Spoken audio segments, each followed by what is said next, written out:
네, 안녕하세요. 저는 아크리스 동물병원 원장 박천식입니다. 오늘 강의할 내용은 토끼에 대해서 선생님들께 강의해 드릴 건데요. 토끼를 진료해 보신 선생님들 계시겠지만 토끼는 2000년 초반부터 지금까지 반려동물로 많이 키워지고 있습니다. 이번 시간에 알아볼 내용은 토끼의 이제 품종, 종류하고 식성, 그 다음에 행동학에 대해서 이제 알아보도록 하겠습니다. 자, 가장 기본적인 먹이인 알팔파인데요. 알팔파 같은 경우는 생후 6개월 미만의 자토가 주로 먹는 건초이고요. 얘들이 먹는 건초는 항상 먹을 수 있게 주셔야 되고, 물도 항상 주셔야 되고, 그 다음에 알갱이 사료, 우리 강아지 사료처럼 만드는 펠렛 사료 같은 경우도 적당량을 주셔야 됩니다. 얘들이 먹는 건초에는 당연히 지방이나 이런 것들이 없기 때문에 건초하고 야채만 먹고 자라면 애들이 많이 마르는 경향이 있어요. 그래서 펠렛 사료도 어느 정도 주셔야 되거든요. 그래서 알팔파 같은 경우는 6개월 이하의 자토의 주요 먹이이고, 또 어느 때 먹이시면 되냐면 임신을 한 암컷 토끼에게 주는 주 먹이가 되겠죠. 그리고 입이 작고 연한데 이렇게 보시면 줄기도 있어요. 그래서 이런 걸 주게 되면 애기들이 이파리만 먹고 줄기는 잘 안 먹습니다. 당연히 어리기 때문에 줄기를 씹는 습관이 안 돼 있어서 다 버리게 되고요. 또 보관하실 때 햇볕이 드는 장소라든가 이런 데 보관하면 이 색깔이 탈색이 되고 냄새도 바뀌어요. 탈색이 되고 냄새가 바뀌면 이 토끼들이 이걸 맛이 없어서 잘 안 먹질 않습니다. 그리고 여기 있는 네 가지 수분, 단백질, 섬유소, 칼슘 등을 이제 비교해 보시면 다른 건초의 차이점들이 있는데요. 단백질이나 섬유소는 거의 비슷한데 수분이나 칼슘 함량 이런 것들이 이제 좀 많이 다르고요.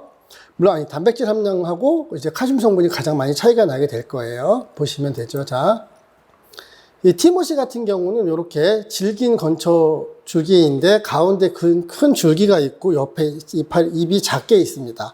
그래서 이걸 갖다 먹으려면 이빨을 갖다가 많이 움직여주면서 저작을 해줘야 돼서 토끼 같은 경우는 이 앞니빨하고 어금니가 평생 자라는 동물이기 때문에 이런 건초를 계속 주셔야 되는 거고요. 티모시 같은 경우도 퍼스트 티모시, 세컨드 티모시 이렇게 해갖고 굵기나 이런 것들이 좀 다른 것들이 있습니다. 성토의 주요 먹이이고, 즉 6개월 이상이 지난 토끼가 먹는 먹이고요.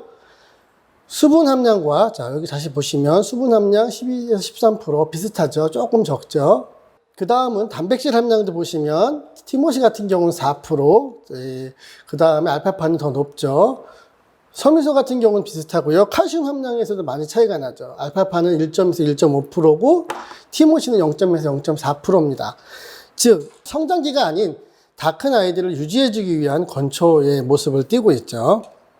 자, 이거는 이제 예전에 아주 우리 병원에 비전이라는 것들이 나오기 전에 이런 식으로 이제 오토스코프라든가 이런 것들을 눈으로 예전에 보던 시대가 있죠. 선생님들은 잘 모르실 거예요.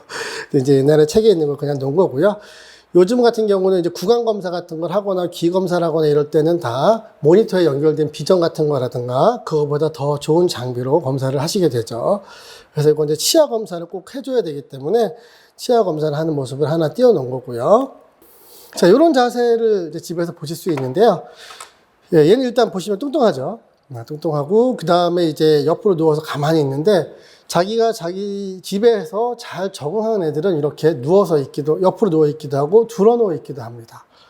그 다음에 주인이 가서, 보호자가 가서 이렇게, 소리를 내고 오거나 만져도 가만히 있는 경우도 있어요. 얘들도 이제 사체놀이라고 해서 죽은 척 하는 놀이를 이렇게 하기도 하거든요.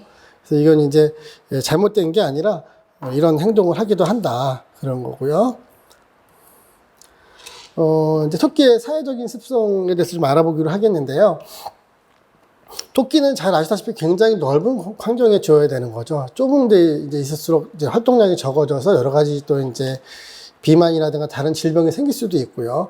그 다음 토끼 같은 경우는 원래 굴을 파서 사는 습성이 있어갖고 뭘 파거나 이런 걸 되게 좋아하고 이빨이 계속 자라서 뭘 물어 뜯는 걸 좋아합니다. 집에서 키울 때 문제점은 뭐냐면 얘들이 더울 때 땅속에 들어가서 몸에 체온을 덥지 않게 해주고, 그 다음에 무서울 때 숨을 곳이 있어야 되는데, 물론 집에서 무서운 일이 별로 생길 일은 없겠지만 그런 게 없는 거고요. 그 다음 다른 애들이랑 기대고 있고 막 이랬고 며칠 같이 지내고 그래야 되는데 그게 없이 혼자 지나면 혼자 지나는 거에 따른 이제 정신적인 부작용이 생깁니다.